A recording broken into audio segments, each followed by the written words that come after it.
أعوذ بالله من الشيطان الرجيم. بسم الله الرحمن الرحيم. فما استطاعوا أن يظهروه وما استطاعوا له نقبا. قال هذا رحمة من ربي فإذا جاء وعد ربي جعله دكا وكان وعد ربي حقا. سورہ کہف کی 2 آیات کریمہ تلاوت ہوئی ہیں. گزشتہ 2-3 دنوں سے ذوالقرنین کا واقعہ آپ بھائیوں کی خدمت میں عرض کیا جا رہا ہے. یہ اسی سلسلے کی آخری آیات ہیں. اس کے بعد 1-2 آیات کے بعد یہ مضمون یہاں مکمل ہو جاتا ہے اور اس کے بعد کچھ ہی آیات کے بعد یہ صورت انشاءاللہ مکمل ہو جائے گی.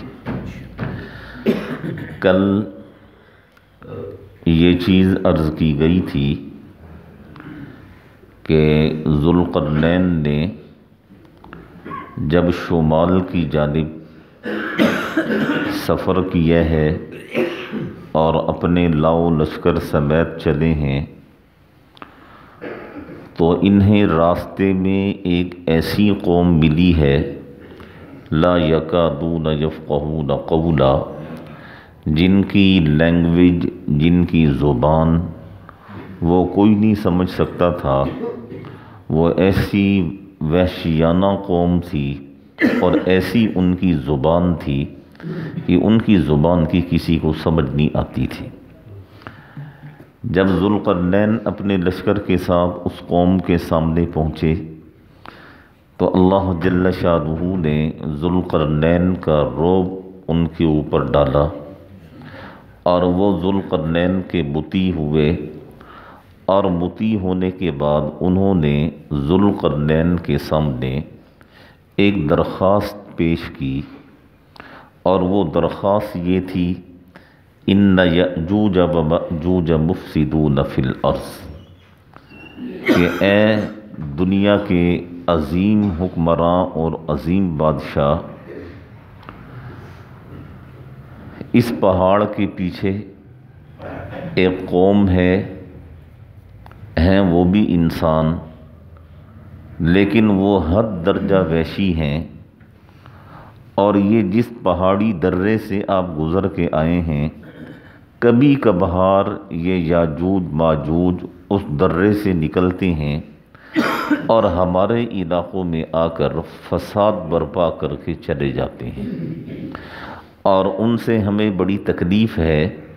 فَهَلْ نَجْعَلُ لَكَ خَرْجًا عَلَىٰ أَن تَجْعَلْ بَيْنَنَا وَبَيْنَهُمْ سَدًّا، ہم آپ کو کچھ سرمایہ مہیا کر دیتے ہیں لیکن ہماری شرط یہ ہے کہ آپ ہمارے اور ان کے درمیان کوئی ایسی دیوار تعمیر کر دیں، کوئی ایسی روک بنا دیں، کوئی ایسا سلسلہ کر دیں کہ یاجوج ماجوج کی قوم ہمارے علاقوں میں نہ آ پائے. تو ذوالقرنین نے اس قوم کو جواب دیا ما مکنی فیہ ربی خیر، کہ مجھے تمہارے سرمایے کی کوئی ضرورت نہیں ہے، میرے رب نے مجھے جو کچھ دے رکھا ہے وہ تمہارے سرمایے سے بہت بہتر ہے. یہ بہت عمدہ جملہ ذوالقرنین کی زبان سے اللہ جل شانہ نے نکلوایا ہے. اور کل یہ چیز عرض کی گئی تھی کہ ملکہ بلقیس نے جب اپنے قاصدوں کو سلیمان علیہ السلام کی خدمت میں بھیجا تو اس نے بھی سلیمان علیہ السلام سے یہی کہا کہ آپ مال و دولت لے لیں لیکن ہمارے علاقے کی طرف نہ آئیں.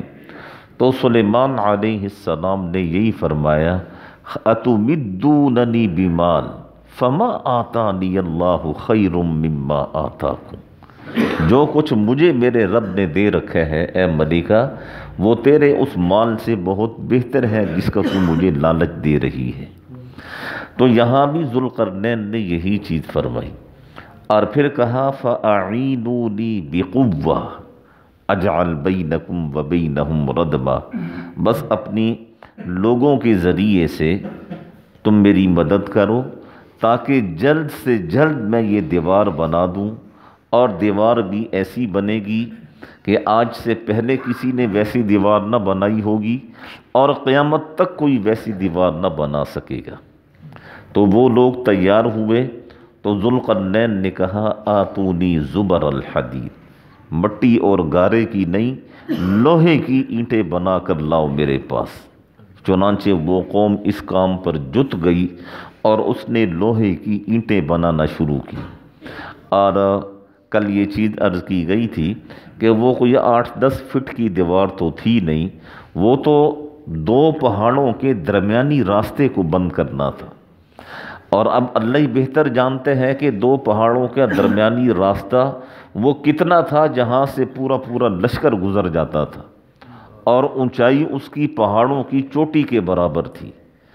اب ادھر قوم وہ لوہے کی اینٹیں بناتی رہی، اور ادھر ذوالقرنین اذا ساوى بین الصدفین قال انفخوا، اینٹ کے ساتھ اینٹ جوڑتے گئے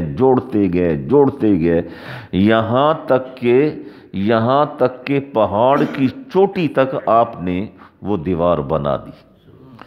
اور دیوار بنانے کے بعد پھر آپ نے کہا انفخوا، کہ اس دیوار کے چاروں طرف، اس دیوار کی ہر طرف اتنی آگ جلاؤ اذا جعلہ نارا، کہ یہ دیوار انگارے کی طرح سرخ ہو جائے۔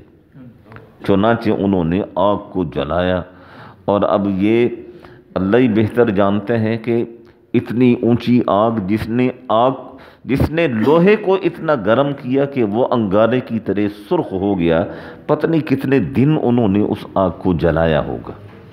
اور جب وہ بالکل لوہے کی طرح، وہ لوہا بالکل انگارے کی طرح سرخ ہو گیا، تو ذوالقرنین نے کہا آتونی افرغ علیہ قطرہ، میرے پاس پگھلا ہوا تانبا لاؤ کہ وہ میں اس دیوار کے اوپر ڈال دیتا ہوں، تاکہ جو چھوٹے موٹے سوراخ ہیں، درزیں ہیں، وہ ساری بھر جائیں گی، اور یہ بالکل ایسی دیوار بن جائے گی کہ جس کی مثال دنیا میں نہیں ملے گی۔ اب انسانی ذہن ہے، یہ سوچتا تو ہے نا آخر کہ اتنا تانبا انہوں نے کہاں سے لیا ہوگا، کس طرح انہوں نے پگھلایا ہوگا، اور اس زمانے میں کیا آلات اور کیا اوزار ہوں گے، اور کس طریقے سے اتنی اونچی اور اتنی لمبی دیوار کو انہوں نے اتنا گرم کیا کہ وہ انگارے کی طرح سرخ ہو گئی۔ لیکن یہ ہوا ہے، اور یہ کوئی قصے کہانی نہیں ہے، دیکھیں یہ قرآن مجید کی آیات ہیں۔ اور پھر ذوالقرنین نے اوپر تانبا ڈالا اور بالکل پلین دیوار بنا دی، اور پلین دیوار بنانے کے بعد پھر ذوالقرنین نے پتہ کیا کہا؟ ذوالقرنین نے کہا فَمَسْطَاعُوا أَن يَظْهَرُوا، کہ لوگوں میں نے ایسی دیوار بنا دی ہے کہ اب یاجوج ماجوج میں سے کوئی بھی، یاجوج ماجوج کی قوم میں سے کوئی بھی اس دیوار کے اوپر نہیں چڑھ سکتے ہے۔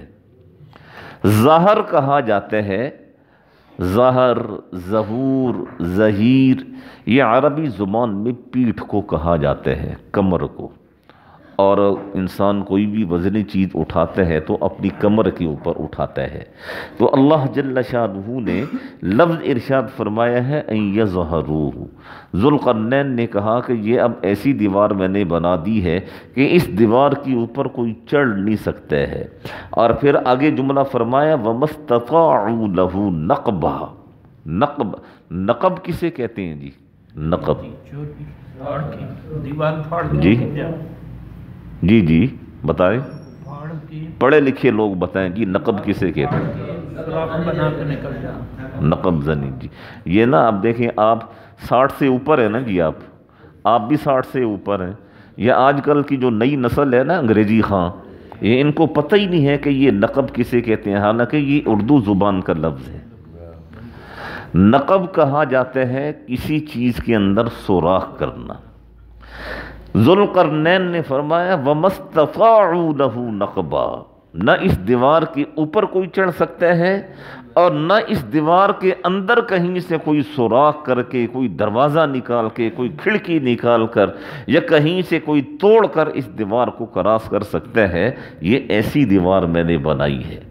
اور ذوالقرنین نے اتنی زبردست، اتنی عمدہ دیوار بنانے کے بعد جو ذوالقرنین سے پہلے کسی نے نہیں بنائی اور قیامت کی صبح تک کوئی نہیں بنا سکے گا، اتنا عظیم الشان کارنامہ انجام دینے کے بعد ذوالقرنین نے کہا ھذا رحمت من ربی، اس میں میرا کوئی کمال نہیں ہے، اس میں میرا کوئی کمال نہیں ہے، یہ تو میرے رب کی طرف سے مجھ پر رحمت ہوئی اور میرے ذہن میں آ گیا اور میں نے یہ عظیم الشان دیوار تمہارے لیے، تمہاری تکلیف کو مد نظر رکھتے ہوئے میں نے بنا دی۔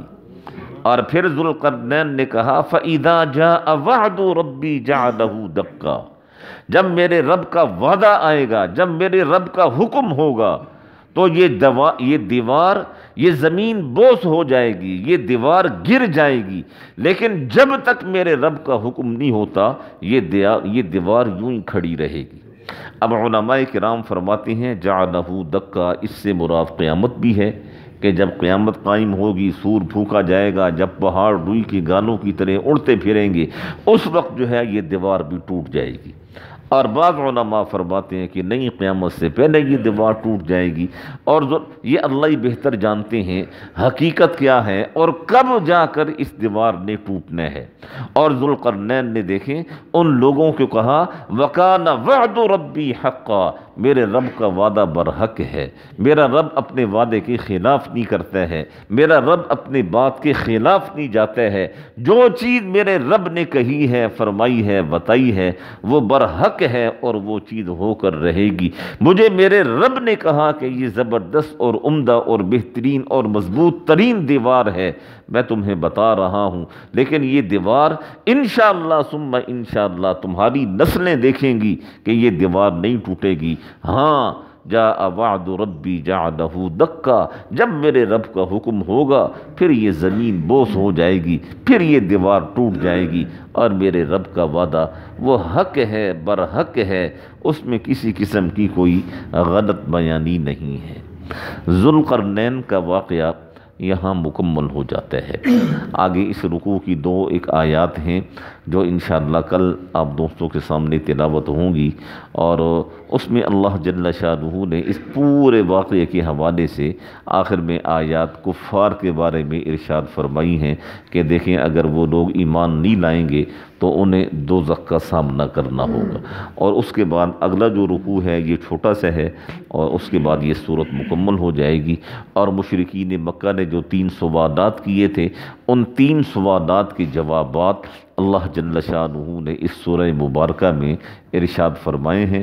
جب یہ صورت نازل ہو گئی تو آپ صلی اللہ علیہ وسلم نے یہ صورت مشرکین مکہ کے سامنے پڑھ کر سنائی، اور انہیں ان کے 3 سوالات کے جوابات وہ مل گئے۔ اور یہ اتنی پاورفل صورت ہے، آپ صلی اللہ علیہ وسلم نے فرمایا کہ جو شخص صبح اور شام اس صورت کے ابتدائی حصے کو پڑھتا ہے، یعنی 8-10 آیات پڑھنے کا معمول بنا لیتا ہے، تو اللہ جل شانہ دجال کے فتنے سے اس کی حفاظت فرمائیں گے۔ تو اس صورت کی ابتدائی آیات کو تھوڑا تھوڑا یاد کر لیں اور صبح شام پڑھنے کا معمول بنائیں۔ انشاءاللہ جب پڑھیں گے آپ تو یہ خالی از فائدہ انشاءاللہ نہیں ہوگا۔ دعا فرمائیں اللہ جل شانہ ہم سب کو صحیح معنی میں سمجھنے کی، عمل کرنے کی توفیق نصیب فرمائے۔